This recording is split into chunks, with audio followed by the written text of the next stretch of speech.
Hello guys, आज का topic है ऑर्बिटल्स एंड क्वांटम नंबर्स। तो ऑर्बिटल्स और क्वांटम नंबर्स में हम क्वांटम नंबर्स को डिटेल्स में पढ़ेंगे, क्वांटम नंबर को डिटेल में पढ़ेंगे। इसमें क्या है देखो, a large number of orbitals are possible in an atom. Orbitals और क्वांटम नंबर के बारे में हमने प्रीवियस वीडियो में डिस्कस किए हैं, उसका लिंक डिस्क्रिप्शन में मिल जाएगा, आप उसको जाकर देखो, आपका कॉन्सेप्ट क्लियर होगा। A large number of orbitals are possible in an atom. किसी भी एटम में बहुत सारे ऑर्बिटल्स एग्जिस्ट कर सकते हैं। Orbitals are distinguish on the basis of shape, size and orientation. मतलब एक दूसरे से कैसे डिस्टिंग्विश होंगे शेप पे, साइज पे या फिर ओरिएंटेशन पे। मतलब किसका कैसा शेप है वहाँ पे उसको छाँटेंगे, साइज़ पे छाँटेंगे, फिर ओरिएंटेशन किस डायरेक्शन में कौन सा जा रहा है, किस डायरेक्शन में कौन घुमा हुआ है, उसके बेसिस पे हम ऑर्बिटल्स को डिस्टिंग्विश करते हैं। Each orbitals are designated by 3 quantum numbers. Quantum numbers के बारे में हम लोग पढ़ चुके हैं। क्वांटम नंबर्स कहाँ से आया, क्या है, ये सब हम जान चुके हैं। अब भी हम इस वीडियो में जानेंगे टाइप्स ऑफ क्वांटम नंबर्स। यही जो मैंने ये डिजाइनेटेड है ना, इसी वही बताएगा। देखो 3 quantum numbers, 3 types of quantum numbers, n, l, m, l. N है आपका प्रिंसिपल क्वांटम नंबर्स, एल है आपका एन है आपका प्रिंसिपल क्वांटम नंबर्स, एल है आपका एजीमुथल क्वांटम नंबर्स, और एम सफिक्स में एल ये है मैग्नेटिक क्वांटम नंबर्स। तो आइए हम सबसे पहले प्रिंसिपल क्वांटम नंबर्स के बारे में कुछ जानते हैं। The principal quantum number which is denoted by small n is a positive integer. ये एक पॉजिटिव इंटीजर है जिसका वैल्यू 1 2 3 4 5 6 नेचुरल नंबर आप बोल सकते हो। पॉजिटिव इंटीजर इसका वैल्यू 1 2 3 4 होता है। ये स्मॉल एन है, ये स्मॉल एन ऑर्बिट को भी शो करता है। ऑर्बिट को अगर प्रिंसिपल क्वांटम नंबर का वैल्यू 1 है तो ये फर्स्ट ऑर्बिट शो करेगा, ये सेकंड ऑर्बिट को शो करेगा, थर्ड ऑर्बिट को शो करेगा, और बहुत सारे सिग्निफिकेंस है इसके। बस अभी आप देखो, ये इसका साइन है और ये एक पॉजिटिव इंटीजर है और जिसका वैल्यू 1 2 3 1 से स्टार्ट होता है, इन्फिनिटी तक जाएगा।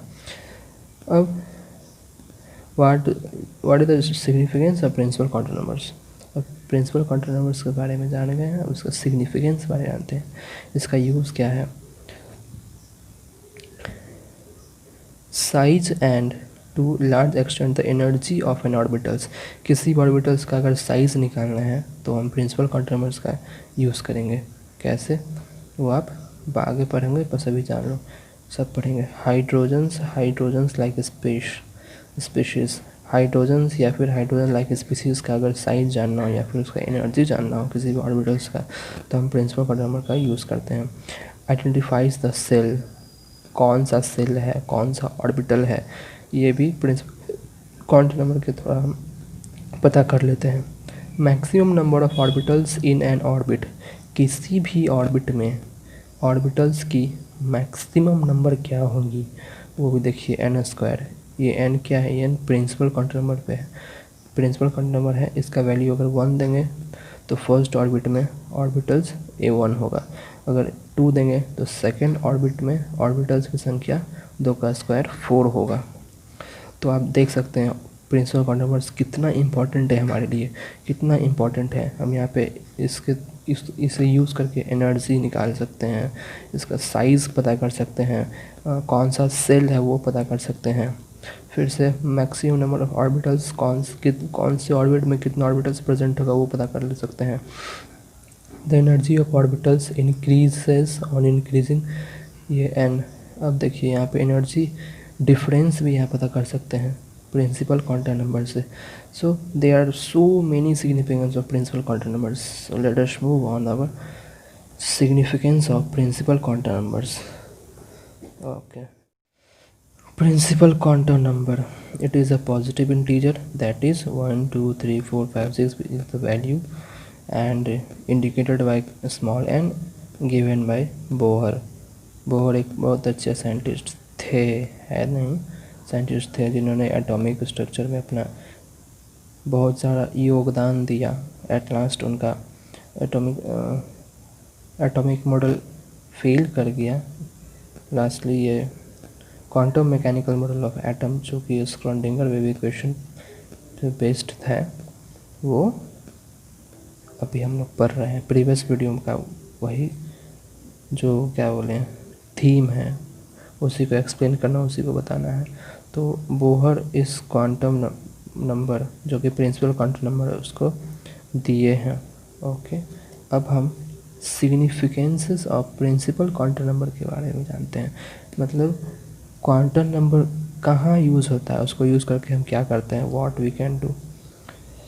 सच्ची यार बहुत इंपॉर्टेंट है प्रिंसिपल क्वांटम नंबर। ये जो n है, n से हम ऑर्बिट को भी डिनोट करते हैं, सेल नंबर को भी डिनोट करते हैं, फर्स्ट ऑर्बिट, सेकंड ऑर्बिट, वो सब डिनोट करते हैं। क्वांटम नंबर्स क्या है? Quantum numbers are defined as the set of literally 4 numbers which identify each electron in an atom। 4 number कौन कौन से हैं? सबसे पहले तो जो n था, n principal quantum number, l azimuthal quantum number, ml ये है आपका magnetic quantum number, and the lastly which is discovered after these all is the ms which is the spin quantum number। ये spin quantum number कैसे discover हुआ ये हम बाद में डिस्कस करेंगे, बस आप जान लो ms जो हो सफिक्स में s, वो स्पिन क्वांटम नंबर होता है, इलेक्ट्रॉन के स्पिन पर डिपेंड करता है, वो आगे जान जाओगे। तो क्वांटम नंबर समझ में आ गया, क्वांटम नंबर समझ में आ गया। किसी भी ऑर्बिट में इलेक्ट्रॉन के बारे में सारी इन्फॉर्मेशन निकालनी हो तो ये चारों क्वांटम नंबर्स पे निकाल लेंगे। चारों क्वांटम नंबर्स किसी भी इलेक्ट्रॉन के, स्पेसिफिक इलेक्ट्रॉन्स के बारे में सारी इन्फॉर्मेशंस रखती हैं। और एक और बात, ये चारों जो है किसी भी इलेक्ट्रॉन के लिए सेम नहीं हो सकता, ये चारों किसी भी इलेक्ट्रॉन के लिए सेम नहीं हो सकता। मान लो एक ऑर्बिट है, फर्स्ट ऑर्बिट में फर्स्ट सेल न n का वैल्यू 1 हो जाएगा, फिर l का वैल्यू कुछ, इसका वैल्यू कुछ, लेकिन जो स्पिन होगा आइदर ऊपर होगा आइदर नीचे होगा। ये आप फर्दर वीडियोस में समझ जाओगे, बस मैंने अभी ऐसे ही बता दिया ताकि आप समझो कि मतलब क्वांटम नंबर्स कितना इम्पॉर्टेंट है। ये मैकेनिकल मॉडल ऑफ एटम कौन थे, स्ट्रक्चर ऑफ एटम में क्वांटम नंबर्स कितना इंपॉर्टेंट है, इसको पढ़ना कितना ज़रूरी है। तो आइए significance of principal quantum numbers जानते हैं। इट इज़ फर्स्ट क्या है, इट इंडिकेट्स ऑर्बिट नंबर। अच्छा, अभी मैंने बताया ना n से हम ऑर्बिट नंबर को भी डिनोट करते हैं, तो ये इंडिकेट करता है ऑर्बिट नंबर को। इफ़ प्रिंसिपल क्वांटम का वैल्यू 1 है, प्रिंसिपल क्वांटम नंबर का वैल्यू 1 है, तो इसका मतलब क्या होता है? अगर n = 1 है तो ये क्या शो करता है? This gives the orbit number is 1 which is the it indicates the first orbit या पहला ऑर्बिट। अगर n का वैल्यू 2 है तो बताएगा जी हाँ ये सेकंड ऑर्बिट है। तो हम इसका यूज़ करके ऑर्बिट नंबर को डिनोट करते हैं। ऑल्सो 1 2 3 4। तो आपको समझ में आ गया, first orbit, second orbit, third orbit, fourth orbit, ऐसे हम करके हम ऑर्बिट को डिनोट करते हैं। The second use of this quantum number is the it indicates maximum number of subshell in an orbit. मैंने अभी थोड़ा देर पहले ये डिस्कस किया था, मैंने बताया भी था, जाके चल के आप जानोगे जो कैसे निकालते हैं। तो आइए देखते हैं कैसे निकालते हैं। Maximum number of subshell in nth orbit n होता है। ये फार्मूला है, ये आप याद कर लो, ये बेसिक फार्मूला है, अभी इसको याद करो। किसी भी ऑर्बिट में जो सबसेल की संख्या होती है वो n के बराबर होती है, प्रिंसिपल क्वांटम नंबर के बराबर होती है। इसका कहने का मतलब क्या हुआ, फर्स्ट ऑर्बिट में सबसेल 1 होगा, वो फर्स्ट ऑर्बिट में सबसेल की संख्या 1 होगी। कौन सबसेल? 1s। सेकंड ऑर्बिट में सबसेल की संख्या 2 होगी, क्योंकि जो nth ऑर्बिट में जो सबसेल की संख्या है मैक्सिमम वो n है, n का वैल्यू हम 2 देंगे क्योंकि यहाँ भी n का वैल्यू 2 दिए हैं। तो n सेकंड ऑर्बिट में सबसेल का कितना नंबर होगा? 2 होगा। कौन कौन सा? 2s एंड 2p, ये बस, इसके अलावा तीसरा कोई नहीं होगा। थर्ड में 3, कौन कौन? 3s 3p 3d। सिमिलरली 4 5 6 7 8 9 सब में इसी के रेस्पेक्टिव में इतना ऑर्बिटल्स प्रेजेंट होगी। तो हमने क्या अभी सीखा, ऑर्बिट को डिनोट करने के लिए प्रिंसिपल क्वांटम नंबर चाहिए। किसी भी ऑर्बिट में मैक्सिमम नंबर ऑफ सबसेल्स निकालने के लिए प्रिंसिपल क्वांटम नंबर्स जरूरी है। Now there are many concept. The third one is it indicates maximum number of orbitals. Here orbitals terms को देखो आप, इस quantum mechanical model of atom का शुरू से आप लेक्चर देखो, जिसका लिंक मैं डिस्क्रिप्शन में दे दिया है। आप शुरू से देखो, टर्म्स पे ध्यान दो, कौन सा टर्म्स का क्या मीनिंग है, क्या डिफाइन करता है, उसको टर्म्स पे ध्यान दो, लैंग्वेजेस पे ध्यान दो, सिंबल्स पे ध्यान दो, बहुत ज़रूरी है केमिस्ट्री में ये सब। और फार्मूलाज़ को आप याद कर लो, इसका एक अपना खुद का नोट्स बनाओ, उसको रिवाइज करो, पढ़ो। केमिस्ट्री बहुत इजी होती है, आप इक्वल का कंफर्ट लगाना पड़ता है सीखने के लिए। जितना टीचर लगाएंगे उतना ही बच्चा स्टूडेंट्स को भी लगाना पड़ता है। जब तक इक्वल कंफर्ट नहीं लगेगा आप कुछ नहीं सीखोगे। इसलिए मैं बोल रहा हूँ आप इसका नोट्स बनाओ खुद का और उसे रिवाइज करते रहो, सिम्बल्स याद करो, टर्म्स पे ध्यान दो और फार्मूलाज़ को याद कर लो। Okay, now it indicates maximum number of orbitals. Orbitals क्या है, the place where there is a maximum probability of finding an electron. वो ऑर्बिटल्स होती है। और किसी भी ऑर्बिट में कितने ऑर्बिटल हो गए, तो ये फार्मूला दिया हुआ है, maximum number of orbitals in an nth orbit is n square. अभी हमने सबसेल पढ़ा था और ये सबसेल के अंदर होता है ऑर्बिटल, सबसेल के अंदर होता है ऑर्बिटल, उसका ऐसे डिनोट करते हैं, इस रेक्टेंगुलर बॉक्स से डिनोट करते हैं ऑर्बिटल्स को। अभी जो हमने पढ़ा था वो सबसेल था, subshell s subshell, p subshell, d subshell, sp_d, ये ऑर्बिटल है, ये ऑर्बिटल है। तो किसी भी ऑर्बिट में ये सबसेल कितने होती हैं n, और किसी भी ऑर्बिट में ये ऑर्बिटल्स कितना होता है n स्क्वायर। समझ आया? तो ये दोनों दो चीज़ है, ये दोनों दो चीज़ है n स्क्वायर। तो यहाँ पे देख लो फर्स्ट ऑर्बिट में कितना हो गया 1 का स्क्वायर 1, सेकंड ऑर्बिट में कितना होगा 2 का स्क्वायर 4, थर्ड ऑर्बिट में कितना होगा 3 का स्क्वायर 9, फोर्थ में कितना होगा 4 का स्क्वायर 5। सिमिलरली आप इन्फिनिटी तक बढ़ जाओ, आप कैलकुलेट कर लोगे। Now the fourth concept is it indicates maximum number of electron in an orbit. अब किसी भी ऑर्बिट में मैक्सिमम नंबर ऑफ इलेक्ट्रॉन कितना प्रेजेंट होगा, कितना प्रेजेंट होगा, तो देखो गाइस, जो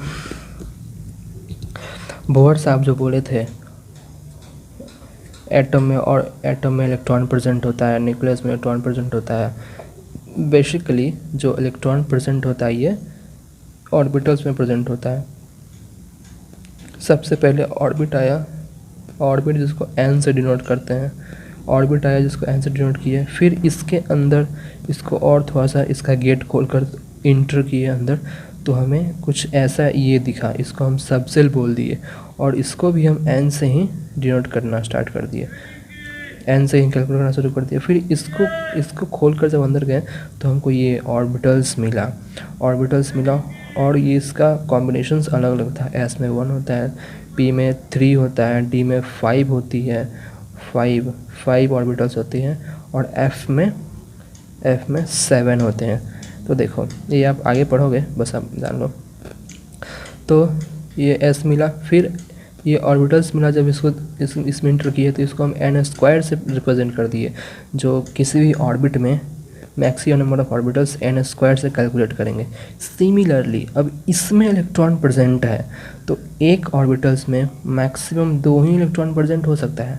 गाइस जस्ट रिमेंबर इट, एक ऑर्बिटल में मैक्सिमम नंबर ऑफ इलेक्ट्रॉन 2 ही हो सकता है।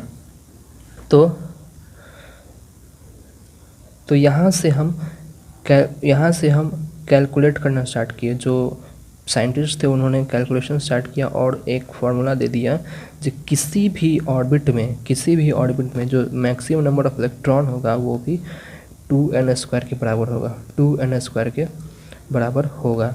तो फर्स्ट ऑर्बिट में तो 2 ही होगा क्योंकि 1 का स्क्वायर 1 ही होता है, तो 2 होगा। सेकेंड ऑर्बिट में 2 का स्क्वायर 4 एंड × 2, 4 × 2 8 हो जाएगी। थर्ड में आप कैलकुलेट करो, थर्ड का स्क्वायर 9 और 9 × 2 18। फोर्थ में, फिफ्थ में सिमिलरली आप आगे बढ़ो, नंबर ऑफ इलेक्ट्रॉन्स आपको पता चल जाएंगे। देखिएगा 4 सिग्निफिकेंस अभी तक हमने पढ़ लिया, कितना इंपॉर्टेंट है यार principal quantum number, so important it is, yeah got it. Fifth concept is it indicates size of a subshell. Guys size पे आ गए हम लोग, मैंने अभी बताया था साइज़ निकालते हैं, कैसे निकालते हैं, कैसे पता करेंगे कौन किसका साइज़ कैसा है। देखिए अब पता करेंगे, कैसे पता करेंगे। Greater the value of n, okay, what is n? n is the principal quantum number, the orbit number. Greater the value of n, greater will be the size of the subcell. Wow, great, what a relation, directly proportional. wow guys ये सबको याद होना चाहिए, ये सबको याद हो जाना चाहिए, इसको आप रट लो, दिमाग में बिठा लो, कुछ भी करो, बस आप इसको याद कर लो। Greater than value of n, greater will be the size of a subshell. इसका मतलब क्या हुआ, फर्स्ट ऑर्बिट में जो सबसेल प्रेजेंट होगा वो सेकेंड ऑर्बिट वाले सबसेल से छोटा होगा, क्योंकि 1 छोटा है 2 से। कॉमन है यार, सिंपल है, सो सिंपल, आपको समझ में आ रहा होगा, पूरा चीज़ आना भी चाहिए यार। बहुत सिंपल चल रहा है स्टडी, बहुत सिंपल, कोई हार्ड नहीं है, कुछ नहीं है। देखो फर्स्ट वाला सेकंड से छोटा, सेकंड वाला थर्ड से छोटा, थर्ड वाला फोर्थ से छोटा, सिमिलरली। तो साइज़ कैसे निकालते हैं वो आप समझ गए। अगर मैं बोलूँ टेंथ ऑर्बिट के जो ऑर्बिटल्स हैं वो, और 9th ऑर्बिटल्स के ऑर्बिटल्स हैं, और 11th ऑर्बिट के जो सबसेल हैं, सॉरी सबसेल बोलना चाहिए था हमको, 10th 9th और 11th सबसेल हैं, तो मैं बोलूँगा इंक्रीजिंग ऑर्डर में इसको सजाओ। इंक्रीजिंग ऑर्डर में 10 9 7 10 9 7 इंक्रीजिंग ऑर्डर में इसको अरेंज करना है। तो आप कैसे अरेंज करोगे, इंक्रीजिंग मतलब सबसे छोटा पहले 7 9 10 ऐसे करोगे ना। इंक्रीजिंग मतलब छोटा से बढ़ते जाना बढ़ते जाना बढ़ते जाना, तो सबसे छोटा तो 7 का ही होगा, उसके बाद 9 का होगा, फिर 10 का होगा, तो आप ऐसे लगा दोगे। बस यही कॉन्सेप्ट था, साइज़ कैसे निकालना है। ओके आपको समझ में आएंगे होगा, सो सिंपल आ जाना चाहिए। Now the sixth one is it indicates angular momentum of an electron in an orbit. Guys मैं आपको एक चीज़ बता दूं, जो बोहर साहब थे जब अपना एटॉमिक स्ट्रक्चर दिए थे तो उसने कहा था, उन्होंने जो इलेक्ट्रॉन जो है उन्हीं ऑर्बिट में प्रेजेंट होगा जिसका एंगुलर मोमेंटम h/2 पाई का इंटीग्रल मल्टीपल होगा, h/2 पाई। मैं यहाँ पे लिख दूँ mh/2 पाई, यह n इंटीजर है। बोहर साहब बोले थे जो इलेक्ट्रॉन उन्हीं ऑर्बिट में प्रेजेंट होगा जिसका एंगुलर मोमेंटम nh/2 पाई होगा। इसीलिए हम ऑर्बिट का एंगुलर मोमेंटम निकालते हैं, एंगुलर मोमेंटम कैलकुलेट करते हैं ऑर्बिट का, ताकि हमें वहाँ पे इलेक्ट्रॉन मिले। लिटरली ये होता ही है, ये गलत नहीं हुआ, बस n का वैल्यू हमें मिल गया, एक्स्ट्रा n का वैल्यू क्या है वो हमें मिल गया। तो इसलिए हम एंगुलर मोमेंटम ऑर्बिट का कैलकुलेट करते हैं ताकि हमें वहाँ इलेक्ट्रॉन मिले। क्योंकि हमको इलेक्ट्रॉन चाहिए तो उसका एंगुलर मोमेंटम कैलकुलेट करेंगे। अब एंगुलर मोमेंटम कैलकुलेट करने के लिए हमको n की आवश्यकता पड़ती। We need the value of this n, and what is n? n is the principal quantum number. Guys please concentrate your study. देखो प्रिंसिपल क्वांटम नंबर कितना इंपॉर्टेंट है यार। अभी तक मैंने कितने सिक्स्थ कॉन्सेप्ट को पढ़ रहा है, सिक्स्थ सिग्निफिकेंस को पढ़ रहे हैं। वाह, 6 सिग्निफिकेंस को पढ़ रहे हैं। एंगुलर मोमेंटम कैलकुलेट करने में भी यार आपको प्रिंसिपल क्वांटम नंबर का जरूरी पड़ती है। फिजिक्स के टर्म में अगर एंगुलर मोमेंटम को देखा जाए तो वो mvr होती है। m mass of electron, v velocity of electron, r is the radius of N orbit. किसी भी ऑर्बिट में एंगुलर मोमेंटम मतलब एंगल के द्वारा मोमेंटम, कितने एंगल पे घूम रहा है, ये आपका रेडियस हो गया, इसका मास है, ये इधर वेलोसिटी। तो यहाँ सर्कुलर मोशन में जो होता है angular momentum L = mvr, angular momentum को L से डिनोट करते हैं। आप ये रोटेशनल मोशन या फिर सर्कुलर मोशन कहीं भी आप ये पढ़ोगे। तो फिजिक्स में ये होता है, और केमिस्ट्री के टर्म्स में क्या होते हैं वो मैंने आपको बताता हूँ। वेट करो।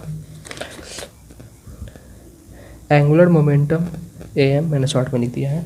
एंगुलर मोमेंटम इन nth ऑर्बिट ns/2 पाई। गाइस देखो ये बोहर का दिया हुआ है, बोहर साहब इनको दिए थे, बोहर साहब बोले थे जिस भी ऑर्बिट का ये मोमेंटम होगा वहीं पे इलेक्ट्रॉन प्रेजेंट होगा। Since we are therefore we are calculating that, जहाँ पे n तुम्हारा इंटीजर है, h तुम्हारा प्लैंक्स कांस्टेंट है, पाई तो आप 10th से ही पढ़ते आ रहे हो।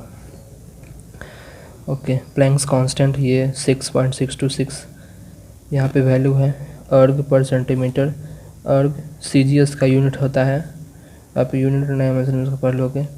देखो इसको जूल में कन्वर्ट करने के लिए प्लैंक्स कांस्टेंट का ये CGS में यूनिट है, इसका SI यूनिट में ये 6.626 माइनस 34 जूल पर सेकंड होता है। 1 मोल इक्वल्स टू इतना अर्ग, 1 अर्ग इक्वल्स टू 10⁻⁷ जूल का, जिसको याद कर लो, आपको ज़रूरत पड़ेगी। तो एंगुलर मोमेंटम निकालने का तरीका भी देखो, NH/2 पाई है, NH/2 पाई तो यहाँ भी n का वैल्यू 1 देंगे, 2 देंगे, 3 देंगे। तो उसके अनुसार हमारा ऑर्बिट का, फर्स्ट ऑर्बिट का अगर हम 1 दें तो हमारा फर्स्ट ऑर्बिट का एंगुलर मोमेंटम h/2 पर हो जाएगा। अगर हम 2 दें तो h/2 पाई यानी कि h/पाई, क्योंकि 2 से 2 कट जाएगा। तो ऐसे करके हम एंगुलर मोमेंटम आप कैलकुलेट कर लिए। Now angular momentum depends upon n, वो तो मैंने बता ही दिया भाई साहब, यहाँ पे कैलकुलेट करके मैंने निकाल भी दिया है। देखो सेकेंड ऑर्बिट का h/2 का, क्योंकि 2 से 2 दोनों कट जाएगा तो h/2 में पड़ेगा। थर्ड का 3h/2 पाई, फोर्थ का 4h/2 पाई। सिमिलरली आप कैलकुलेट करो, ये अर्ग पर सेकंड या फिर जूल पर सेकंड में आ जाएगा। अगर जूल में आए फिर अर्ग में आए तो ये रिलेशंस को आप याद कर लो, आप कन्वर्ट कर लेना यार, बस आप रिमेंबर करो। Chemistry is the study of learning. आप जितना लर्न करोगे केमिस्ट्री में उतना आप सीखोगे। केमिस्ट्री स्टडी करने का यही तरीका है, आपको याद करने की क्षमता होनी चाहिए, आप याद कर सको। You have the ability to learn something by heart something. रट जाओ यार, बोलते हैं ना रट्टा मार, रट जाओ, वही रटना है। अब हम बात करते हैं ऑर्बिट के एनर्जी का। किसी भी ऑर्बिट के एनर्जी को इस फार्मूले से निकालते हैं। ये फार्मूला आपको एटॉमिक स्ट्रक्चर में मिल जाएगा। एटॉमिक स्ट्रक्चर बोहर साहब के द्वारा, जो बोहर टाइप के थे, उनके दौरान ये सब निकाला गया था। देखो जहाँ पे ये एनर्जी ऑफ nth ऑर्बिट है, 2π² m मास है, E चार्ज है, Z एटॉमिक नंबर है, H Planck's constant, here is n।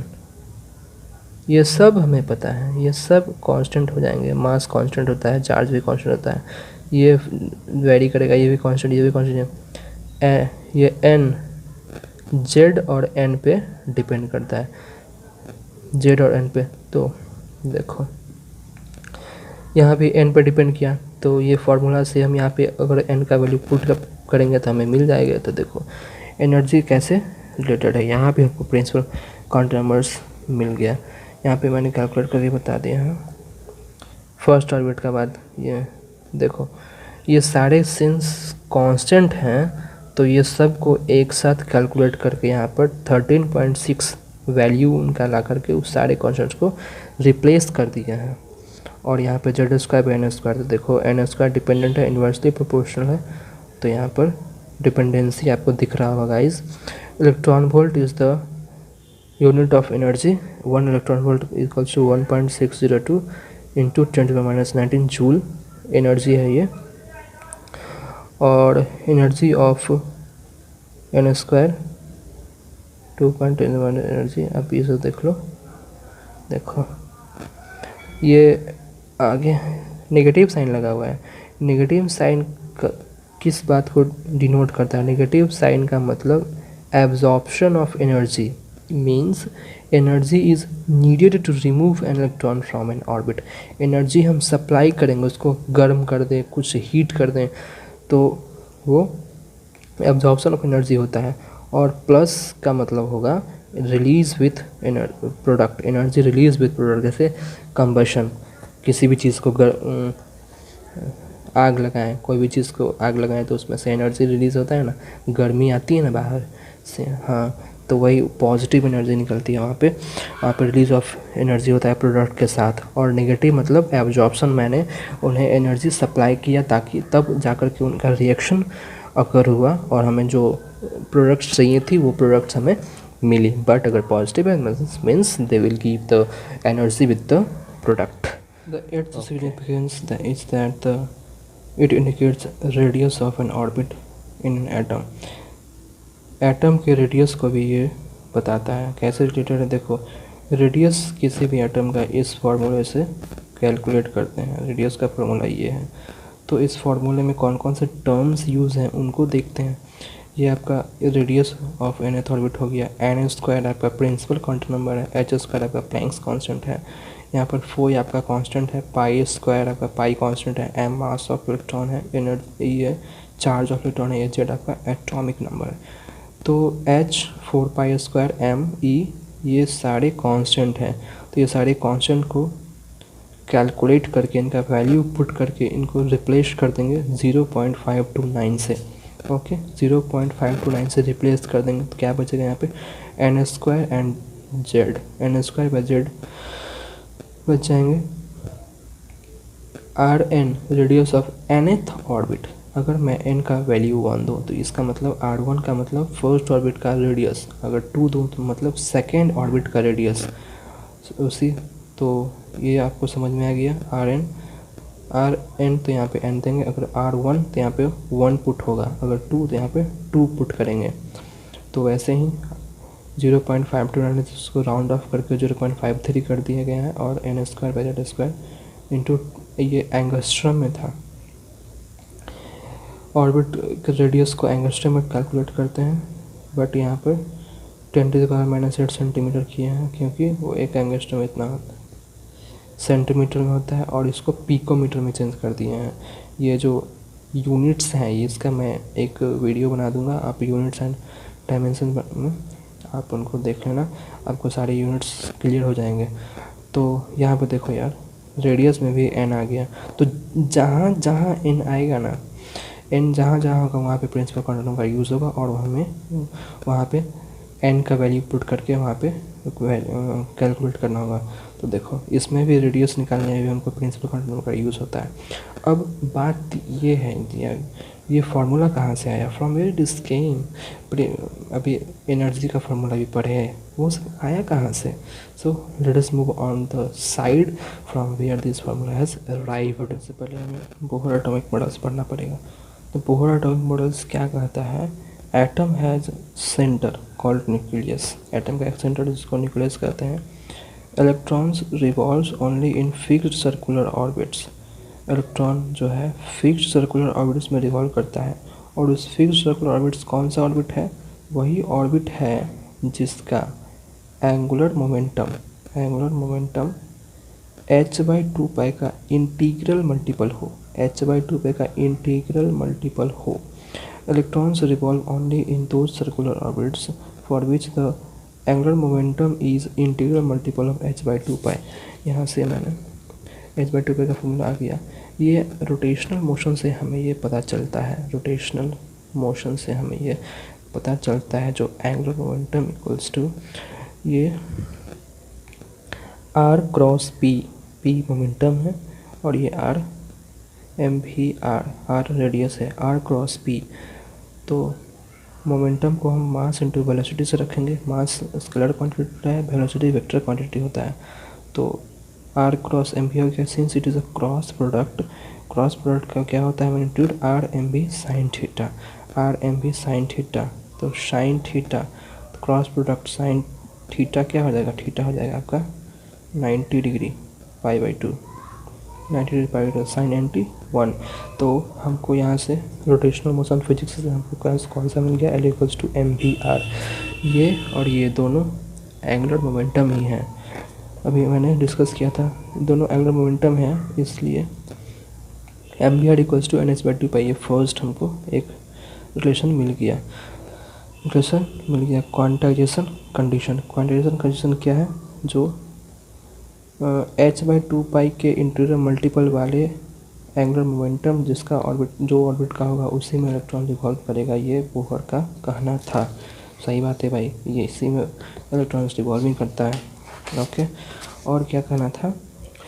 While revolving the electrostatic force between electron and nucleus provides centripetal force। centripetal force कौन सा फोर्स होता है? जैसे देखो, कोई भी न्यूक्लियस यहाँ पे इलेक्ट्रॉन यहाँ पे मूव कर रहा है, तो ये न्यूक्लियस पॉजिटिवली चार्ज होता है, इलेक्ट्रॉन निगेटिवली चार्ज होता है। तो जब मूवमेंट के दौरान ये जो इलेक्ट्रॉन है और न्यूक्लियस के बीच में एक अंदर की तरफ इनवर्ड फोर्स लगता है, इस इनवर्ड फोर्स को ही कहते हैं सेंट्रीपिटल फोर्स। सेंटर के तरफ लगने वाला फोर्स, सेंट्रीपिटल फोर्स। ओके, तो F electric equals to F centripetal, क्योंकि यहाँ पे तो चार्ज्ड पार्टिकल्स है तो इस दोनों के बीच कूलम्बिक फोर्स लगेंगे, इलेक्ट्रोस्टैटिक फोर्स लगेंगे, इसलिए F electric equals to F coulombic force. तो इलेक्ट्रिक फोर्स क्या होता है? 1/4 Z²/r² कूलम्बिक फोर्स हो गया, और ये centripetal force mv²/r। Centripetal force होता है F equals to mv²/r। Formulas आपको याद होने चाहिए गाइस, फार्मूलाज आप याद कर लो। देखो यहाँ से एक और रिलेशन मिल गया, ये सब बोहर ऑर्बिट है, ये आप पूरा रट जाओ, रटना बहुत ज़रूरी है। हमें 2 मिल गया, एक हमें यहाँ पे मिला था mvr इक्वल्स टू ns/2π, और यहाँ पर एक रिलेशन मिल गया ये। The fifth one is while revolving in a particular orbit an electron neither gain energy nor lose energy। इस पर्टिकुलर ऑर्बिट में जब इलेक्ट्रॉन मूव करता है तो ना तो ये रेडिएट करता है एनर्जी, ना तो ये फिर एनर्जी गेन करता है, ये भी उन्होंने कहा था। Energy of an shell fixed, shell का एनर्जी फिक्स रहता है। मैंने प्रीवियस वीडियो में मैंने बताया है, लिटरली ये इलेक्ट्रॉन का एनर्जी नहीं होता है, ये लिटरली ऑर्बिट का एनर्जी होता है। आप वहाँ जाकर देखो, लिंक दे दिए हैं। तो यही तो जो 2 हमें इक्वेशंस मिली, वही दोनों इक्वेशंस को यूज़ करके एनर्जी, रेडियस वगैरह सब कैलकुलेट करते हैं ऑर्बिट का। तो radius of electron ns/2π 1/4πz², ये दोनों इक्वेशंस हमें मिले थे, इसका यूज़ करके देखो कैसे बनाते हैं। फर्स्ट का स्क्वायर कर दो, फर्स्ट का स्क्वायर इक्वल्स टू इतना। देखो मैं यहाँ पे देखा जाता हूँ, आप बना देखते जाना, देखो आपको सारा समझ में आएगा। n² h² ε0 π² z², फर्स्ट का स्क्वायर किए और सेकंड से डिवाइड कर दिए, देखो ये मिला बटा mr³ Rn इतना आया, देखो 0.53 एंगस्ट्रॉम मिला। ओके ना, यहाँ velocity of electron in orbit, velocity के लिए mv² लेंगे, ns/2π लेंगे, यहाँ पे ये वेलोसिटी है। तो अभी मैंने रेडियस का फॉर्मूला यहाँ से निकाला, इस रेडियस को हम यहाँ पे पुट कर देंगे, यहाँ से वेलोसिटी का फॉर्मूला निकाल लेंगे। देखो आप इसको कैलकुलेट करो, जो आ रहा है उसको कट करो, और फाइनली ये याद करो, क्योंकि कॉम्पिटिशन्स में या फिर कहीं भी आपको बस इसी का ज़रूरत पड़ेगी, इसका ज़रूरत पड़ेगी। बाय द वे बस आप ये रिलेशन याद रखना, ये रिलेशंस याद रखना, क्योंकि जेई में ये पूछ सकता है। जेई में ये नहीं डिराइव करने के लिए नहीं पूछेगा, रिलेशंस पूछ देगा, इसमें से कुछ भी वैरी करके पूछ देगा। देखो अब ये एनर्जीज ऑफ इलेक्ट्रॉन, तो एनर्जीज ऑफ इलेक्ट्रॉन सबसे पहले काइनेटिक एनर्जी निकालते हैं। तो काइनेटिक एनर्जी कुछ होता है ½ mv², ये तो सबको पता है, ½ mv² मास। और वेलोसिटी अभी यहाँ से मैंने ड्राइव किए हैं, इसको यहाँ पे पुट कर दें, यहाँ से ड्राइव किए हैं वेलोसिटी, इसको यहाँ पे पुट कर देंगे, फिर इसको कैलकुलेट कर लेंगे। देखो जो कटने वाला है वो काट कर यहाँ पर सारा कॉन्स्टेंट्स को निकाल लिया, इस सारे कॉन्स्टेंट्स को 13.6 के टर्म से रिप्लेस कर दिए, z²/n²। देखो सारा ये प्रिंसिपल क्वांटम बेस्ड है, यहाँ भी n, यहाँ भी n, और यहाँ भी n, ये सारे प्रिंसिपल क्वांटम बेस्ड है। काइनेटिक एनर्जी इक्वल्स टू इतना। देखो काइनेटिक एनर्जी आ गया, देखो गाइस देख लो अच्छा से। उसके बाद चलो पोटेंशियल एनर्जी निकालते हैं।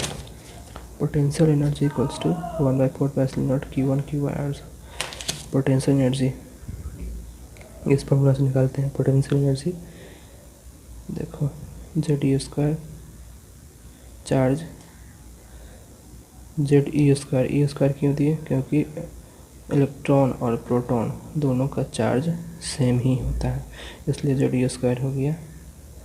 और 4πe² 1/4πε0 ZE² n² πm ZE² minus negative sign लगेगा 2/2 पोटेंशियल एनर्जी e⁴ देखो e⁴ मास ZE² के बाहर निकालेंगे, ये वेरिएबल है, n² कांस्टेंट है, n² के बाहर निकालेंगे जिसका कांस्टेंट है, ये कांस्टेंट है, सबको कांस्टेंट को यहाँ पर लेकर फिर इसको रिप्लेस कर दिए -2 से काइनेटिक एनर्जी है यहाँ पर ये आ गया। अब देखो potential energy equals to 2 kinetic energy, क्योंकि काइनेटिक एनर्जी बराबर 1/8 me4 h² 8 z² n² है। देखो ये, और यहाँ पर पोटेंशियल एनर्जी बराबर 1/8 e⁴ m h² e², ये सेम है। z² n² ये सेम है, इसलिए ये आ जाएगा।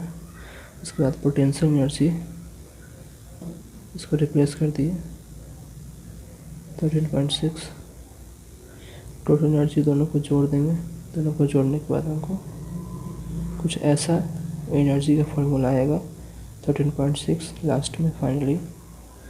देन